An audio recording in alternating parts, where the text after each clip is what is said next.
nom du Père, du Fils et du Saint-Esprit, ainsi soit-il. Je vais vous résumer aujourd'hui, vous exposer une lettre qui a été trouvée dans les affaires d'une jeune fille qui était morte après quelques années de vie religieuse en Allemagne, vers automne 1937. Et cette religieuse avait appris la mort d'une de ses anciennes amies, lorsqu'elle était jeune fille, étudiante, même infirmière.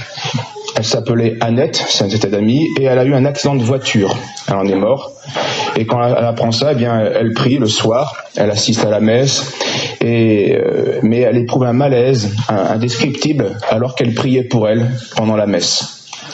Puis dans la nuit, elle va avoir un songe qu'elle va écrire sous forme de lettres. On appela ensuite le manuscrit de l'enfer, et qui a été édité dans les années 50 par Monseigneur Cristiani, un prélat qui faisait de l'apostolat par la presse, assez connu, pas mal de livres ont été édités par lui.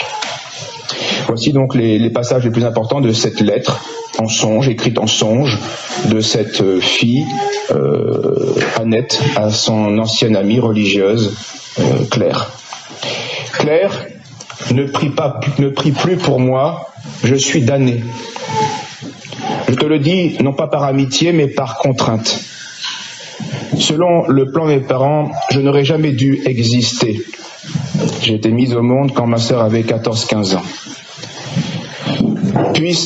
Puissais-je n'être jamais né, mais je dois exister, même si mon existence est manquée.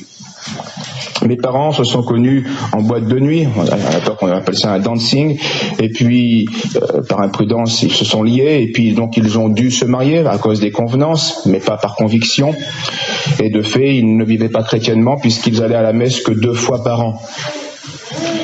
Je n'ai donc jamais appris à prier, ils n'avaient que du souci de la vie quotidienne malgré une certaine aisance financière. Ça aussi c'est à remarquer. On manque de rien mais on s'inquiète de tout. J'ai fait ma première communion, mais c'était une sorte de comédie. Il y avait tout le folklore, la fête, l'extérieur, les vêtements, la fête, etc. Mais il n'y avait pas la conviction. Et puis mes parents assez vite fait chambre séparée, moi car mon père buvait beaucoup et il battait ma mère. Et parfois lorsqu'elle ne voulait pas lui donner de l'argent. Avec moi, il était plutôt bon. Mais je n'aimais plus mon père. Je n'aimais plus mon père parce qu'il était méchant avec ma mère. Et je n'aimais même plus personne. Parce que l'amour sans espoir de retour terrestre existe seulement dans les âmes en état de grâce. Et moi, je n'y étais pas.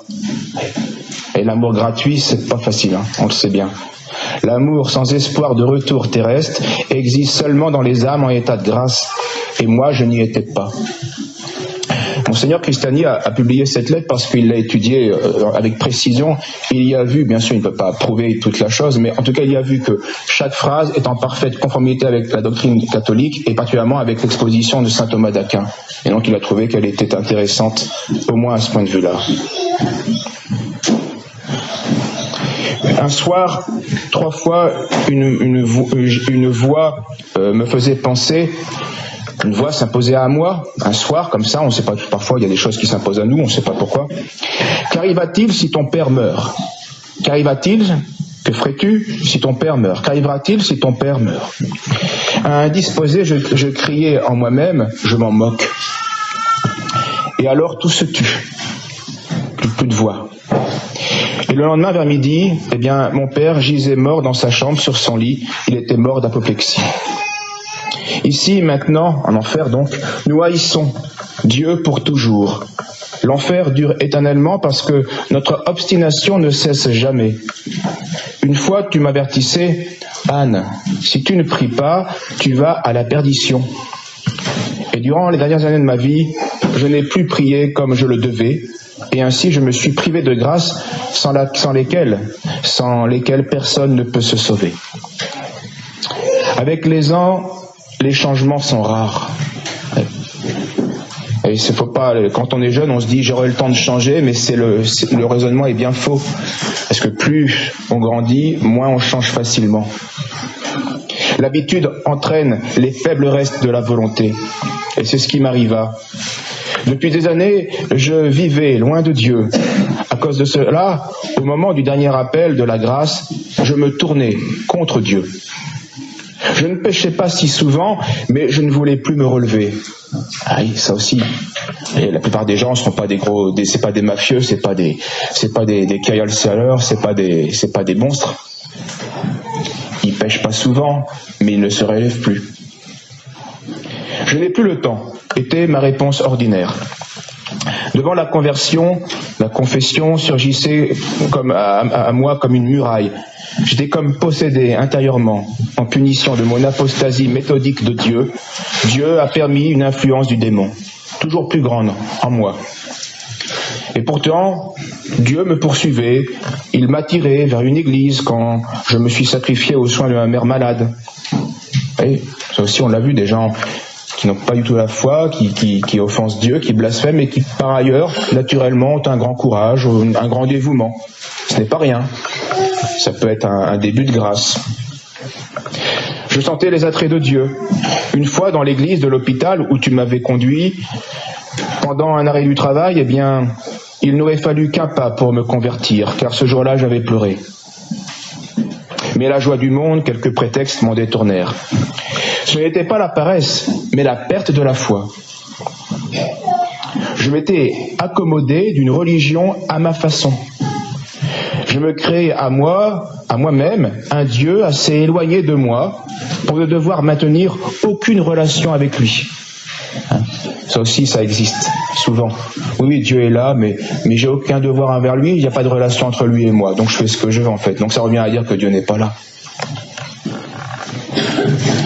Ce Dieu n'avait ni paradis pour me récompenser, ni enfer pour me châtier. Je le laissais en paix, voilà mon adoration. Cette expression est très belle et ce blasphème on l'entend souvent. Je le laisse en paix, Dieu qui me laisse en paix. Comme si nous et Dieu on était sur le plan d'égalité. Comme si la créature pouvait dire à son créateur, écoute, je te laisse en paix, tu me laisses en paix. Hein, c'est le contrat. Non, ça marche pas comme ça. Une seule chose aurait pu briser mon obstination, une douleur longue et profonde. Et combien de gens ont enfin ouvert les yeux parce que la terre leur refusait toute joie. Mon cœur était attiré par Max, mon voisin, un jeune homme, invité à une promenade un dimanche. Et toi, il m'avait invité à une promenade un dimanche. Et toi, tu m'as dit, mais as-tu pensé à la messe ? Et je t'ai répondu, le bon Dieu ne fait pas attention à ces bagatelles, comme vos prêtres le disent. Mais maintenant, je dois te le confesser, Dieu pèse les choses avec une plus grande précision que tes prêtres. Alors la vie avec Max se résumait au cinéma, au bal, aux sorties. Et je fis tout pour me l'enchaîner, afin d'être sa petite amie préférée. J'étais prête à tout. Je devais le conquérir. Et c'est pourquoi je me laissais aller à une grande familiarité parfois. Et parfois je me retenais avant le temps pour le tenir attaché à moi. Et on parle souvent de la violence masculine, et elle existe évidemment, et elle est réprimable. Mais on ignore souvent la violence féminine, qui est moins spectaculaire, moins visible, mais tout aussi dangereuse, tout aussi misérable. J'étais prête à tout pour me l'enchaîner. J'étais prête à tout pour m'enchaîner cet homme à moi, pour qu'il fasse ce qu'il me plaisait.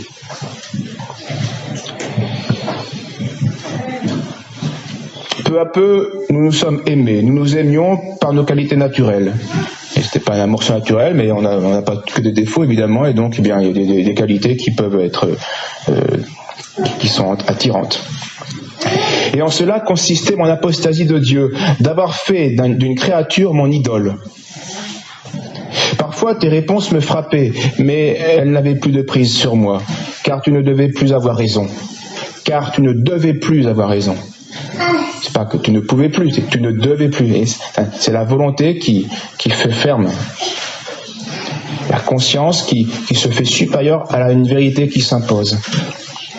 Alors nous sommes mariés, là encore par convenance.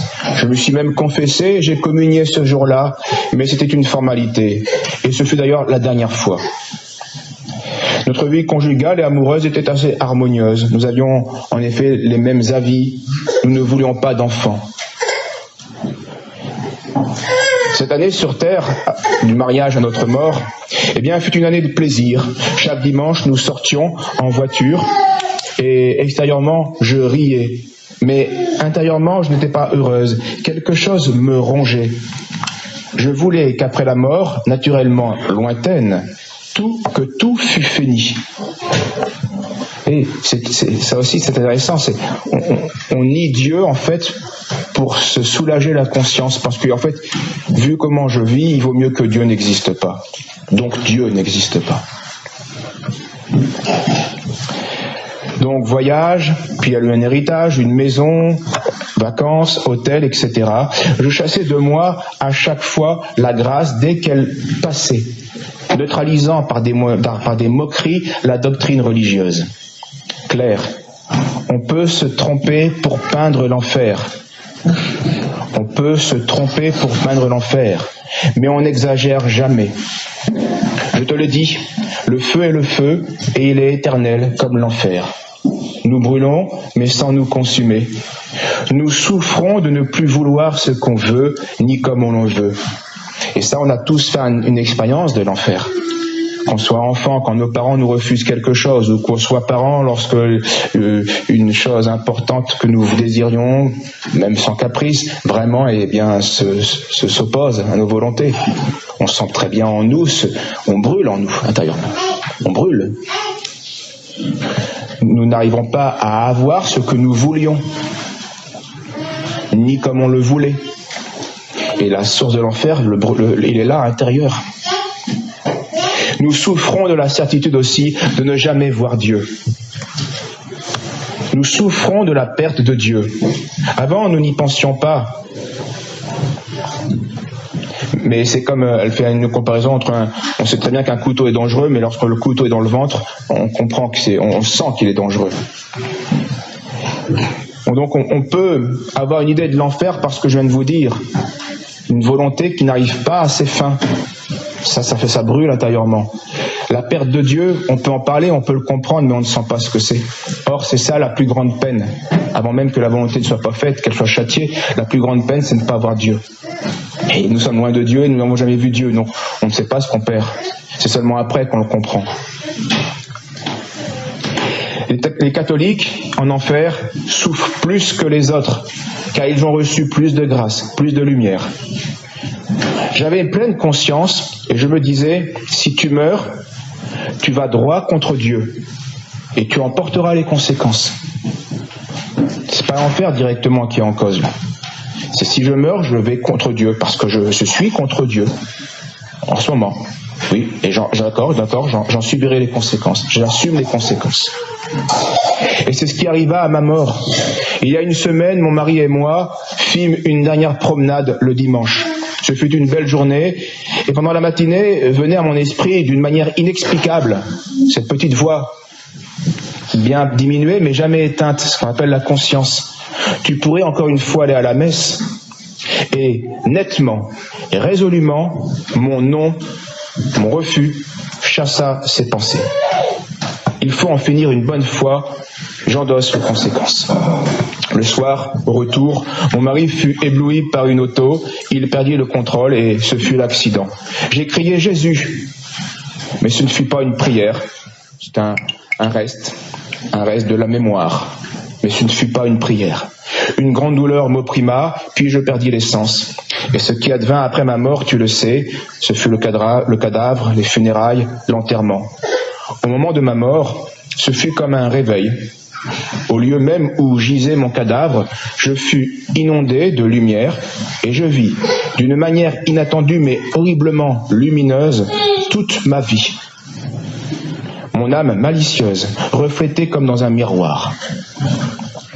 Et pourtant, je n'avais pas de honte, pas de repentir, non, jamais. Mais je ne pouvais pas rester devant un Dieu que j'avais rejeté. Je pris donc la fuite, pendant que l'invisible juge me disait « Éloigne-toi de moi ». C'est ce que dit l'Évangile. Dans la parabole des vierges folles. Alors mon âme se précipita dans l'éternel tourment et elle reçut ainsi son supplice éternel. Ainsi finissait cette lettre. Et bien qu'elle nous aide à comprendre ce que nous dit saint Paul aujourd'hui, que nous n'avons pas à lutter contre des ennemis de chair seulement, mais contre les princes des ténèbres, et qu'il faut bien s'armer pour tenir le combat, notamment le bouclier de la foi. Et pensons dans notre chapelet à dire avec plus de ferveur et plus d'attention cette prière que l'ange a appris aux petits-enfants de Fatima. Ô Jésus, pardonnez-nous nos péchés, ô mon Jésus, pardonnez nos péchés, préservez du feu de l'enfer, et accordez votre grâce à ceux qui en ont le plus besoin, accordez votre grâce du ciel à ceux qui en ont le plus besoin. Au nom du Père, du Fils et du Saint-Esprit, ainsi soit-il.